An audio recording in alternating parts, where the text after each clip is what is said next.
बहुत सावधानी से कथा सुनिएगा और अपने चित्त में उतारिए।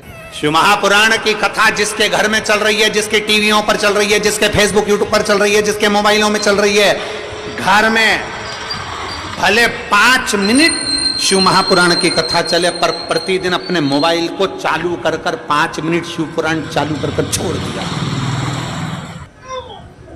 घर में टीवियों पर अगर कथा आए तो भले सुनो चाहे नहीं सुनो, 5-10 मिनट उस टीवी को चालू कर छोड़ा करो, जिससे वो शिव महापुराण के शब्द हमारे घर के वातावरण को शुद्ध करें।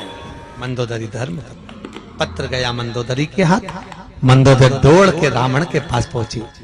लंकेश की जय हो, लंकाधिपति की जय हो। रावण ने सोचा आज तो बड़ी जय जयकार हो रही मेरी, और मेरी धर्म पत्नी कर रही है। क्योंकि जिंदगी में केवल एक धर्म पत्नी ऐसी होती है, वो हर कभी पति की जय जयकार करती ही नहीं। कभी जिंदगी में किसी की भी पत्नी हो, वो कभी जिंदगी, तुम देखना अच्छे से अच्छे विद्वान की भी पत्नी होती है ना, विद्वान से विद्वान की पत्नी भी होगी, किसी विद्वान से विद्वान पंडित की भी पत्नी होगी, तो एकादशी पड़ोसन से पूछ के करेगी, पति से नहीं। सोमवार करेगी तो व्रत करेगी, कोई हड़तालिका तीज का व्रत है, चतुर्थी का व्रत है, पंचमी का, जो भी व्रत करेगी पति से नहीं पूछेगी। इतना विद्वान पंडित, उससे दुनिया पूछने आ रही, और वो पड़ोसन से पूछे तू कब करेगी, उससे पूछ रही। और बेचारा पति को बुरा नहीं लगे, बता हम तो विद्वान, हमसे दुनिया पूछ रही, और ये पड़ोसन से पूछ रही। इसमें पत्नी की गलती नहीं, इसमें पति की सबसे बड़ी गलती है। पति ने हाथ करके अपनी इज्जत खराब करी। एक महाराज जी थे, प्रवचन में बोल रहे थे कि चतुर्मास में 4 महीना बैंगन नहीं खाना चाहिए। पत्नी भी बैठी थी, सुन लिया उसने, घर गई, सारा बैंगन उठा के नल्ले में पटक दिया, नाली के अंदर। पति आया शाम को, ला भोजन ला, उन्हें भोजन दी, मूंग की दाल ने रोटी। क्यों नहीं, बैंगन कहां गया, कल तो लाया था मैं 80 रुपए का बैंगन की सब्जी बनाने के लिए।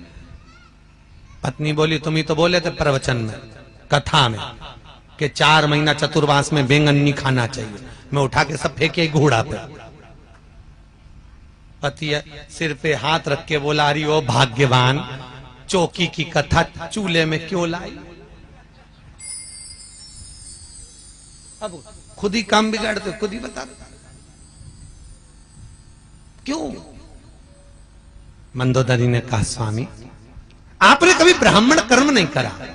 रावण कहता ब्राह्मण कर्म क्या होता है, मैं जनेऊ पहनता हूं, त्रिपुंड लगाता हूं, शिव का पूजन करता हूं, ये ब्राह्मण कर्म ही तो है। मंदोदरी कहती है इसको ब्राह्मण कर्म नहीं कहते, ब्राह्मण कर्म वो होता है जो जजमान के यहां जाए, भोजन करके दक्षिणा लेकर आ।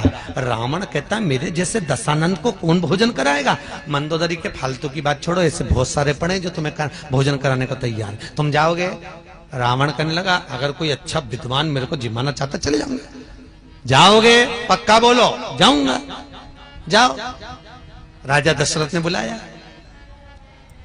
रावण मंदोदरी के कहने पे सोने का मुकुट नीचे रख दिया। रावण विद्वान था, उसको मालूम था राम के दरवाजे पर जा रहा हूं, अहंकार का मुकुट पहन के जाऊंगा तो राम नहीं मिलेगा। मुकुट नीचे चला, दरवाजे पर पहुंचा। दशरथ जी को मालूम पड़ा ब्राह्मण आया है भोजन करने। दशरथ जी आए, रावण के चरण पर